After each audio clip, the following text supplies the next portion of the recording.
Hey everyone, it's Halloween and I'm here in the woods and I can actually hear coyotes howling right behind me. So it's a perfect setting for what I want to talk about tonight. So for the past few years, I've been exploring and camping in some of the most remote off-grid locations in the country. And along the way, I've definitely had a few experiences that made the hair on the back of my neck stand up. So tonight, here by the fire, I'm sharing my top 5 creepiest and most unexplained encounters that I've ever had. We'll start light and then work our way down to the one that made me say, I'm never going back there again. So all the videos connected to these stories are linked below in the description. So if you want to watch the full version of these adventures, feel free to go ahead and click down below.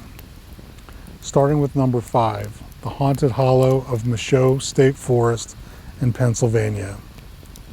Even the name gives me chills, Haunted Hollow. This spot sits just outside of Gettysburg, which was one of the bloodiest battlefields of the Civil War, and by many accounts, one of the most haunted places in the world. So I'll admit, I'm a little bit skeptical when it comes to haunting and ghosts. But when you're camping in a forest known for restless spirits, your imagination tends to run wild. So nothing really strange happened on that trip, but I did hear a whippoorwill that first morning, and that's important. Remember that for later in the video.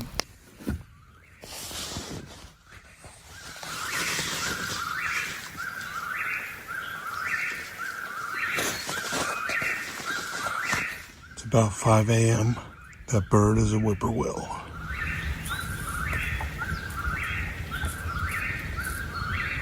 Haven't heard one in the wild like that since I was a kid.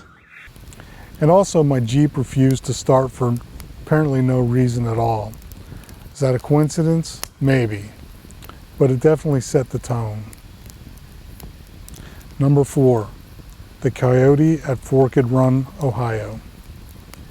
I was eating dinner in the dark when I heard footsteps, steady, deliberately, coming through the woods right behind me. There's a critter just inside the woods checking me out. Might be a raccoon. And I was about to find out what that critter actually was.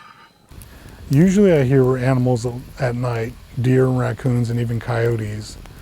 And sometimes I'll shine my light into the trees and I'll see glowing eyes looking back at me, which isn't that big of a deal. You get used to that. But in this case, a coyote stepped out right out of the trees into my campsite right behind me. And it didn't bolt away. It just stood there and stared at me. But after a few seconds, it just turned and walked away, totally calm.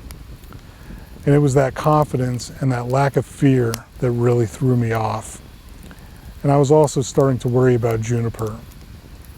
And it's funny because I've camped with fresh bear scat just a few feet away from my tent in Glacier National Park.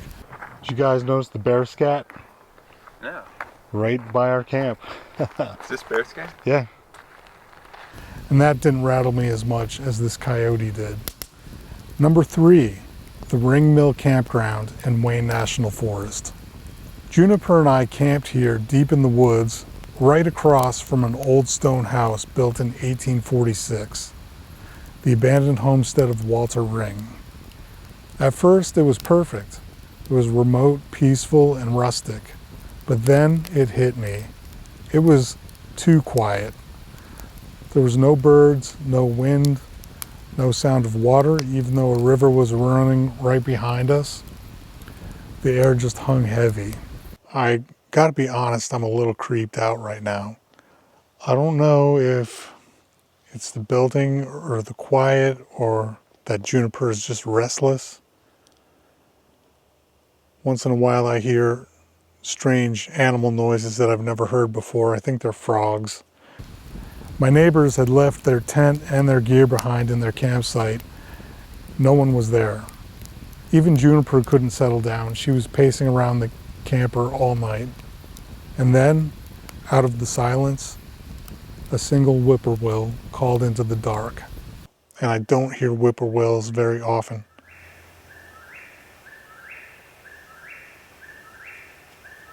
there's one. I have now had 2 whippoorwill encounters at different times associated with creepy feelings at camp, so I decided to look them up to see if there was any folklore behind their presence.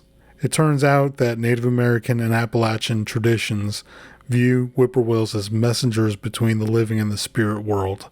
Their song at night, especially when sudden or near a home, was often interpreted as a sign of a spirit's presence or a message from ancestors. Whew, gives me chills. Number 2, the Wendigo of the Monongahela National Forest in West Virginia. So the Monongahela is one of my favorite places. It's rugged, ancient, wild. These are the Appalachians. They're some of the oldest mountains on Earth, but they're also home to some of its oldest legends, including the Wendigo. The legend says that the Wendigo can mimic voices to lure its victims, and if you answer its call, it can possess you. One night I was camping alone on a remote ridge, and the nearest person was easily 40 miles away. As I got ready for bed, I heard a blood-curdling scream right outside my door. Well, it's only 9:15 and we're in for the night. The fire is out, and as I was putting everything away and getting organized, I heard a dreadful, scary scream from right near our camp. It sounded like a woman screaming for her life. My first thought was that it was a fox or some kind of animal. Foxes do make some awful noises, but it was the wrong time of year for that. And it was just one scream, not a whole bunch of screaming. And then it was just silence. So the next day I moved to another campsite, still way out there in the boonies.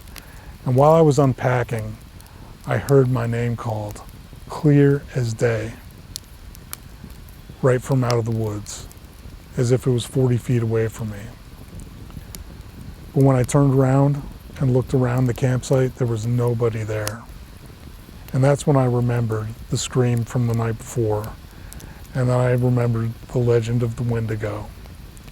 The air around me went cold, and every hair on my neck stood straight up. And finally, number 1, the Silver Run Tunnel in West Virginia. So Gina and I decided to explore the Silver Run Tunnel, which is along the North Bend Rail Trail in western West Virginia. Now, local legend says it's haunted by the ghost of a bride in white, left at the altar and then killed by a passing train. And for decades, conductors swore they'd seen her standing in the middle of the tracks. They'd slam on the brakes, thinking they'd hit her, but then when they searched, there was never a body. Gina's got what she calls spidey senses. She is sensitive to paranormal things like this. So we brought recording gear with us, microphones, and we even brought Juniper, thinking that she would be sensitive to something if it was there. Okay, we have our gear on and we're now inside the tunnel. Juniper's fine. She probably smells horses.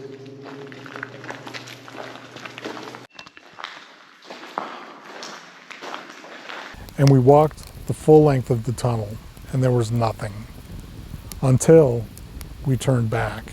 Then, out of the darkness, we both heard a voice call out to us, and we froze.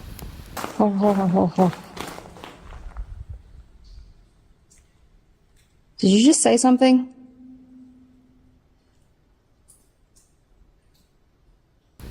And yes, we did catch the audio. It's very faint, but you can hear it. You can find that clip linked in the playlist below, along with all of the videos from tonight's stories. I'd like to sincerely thank our Patreon subscribers. You do make this channel possible. And if you want to support the channel without a subscription, you can go to buymeacoffee.com/nowherebound.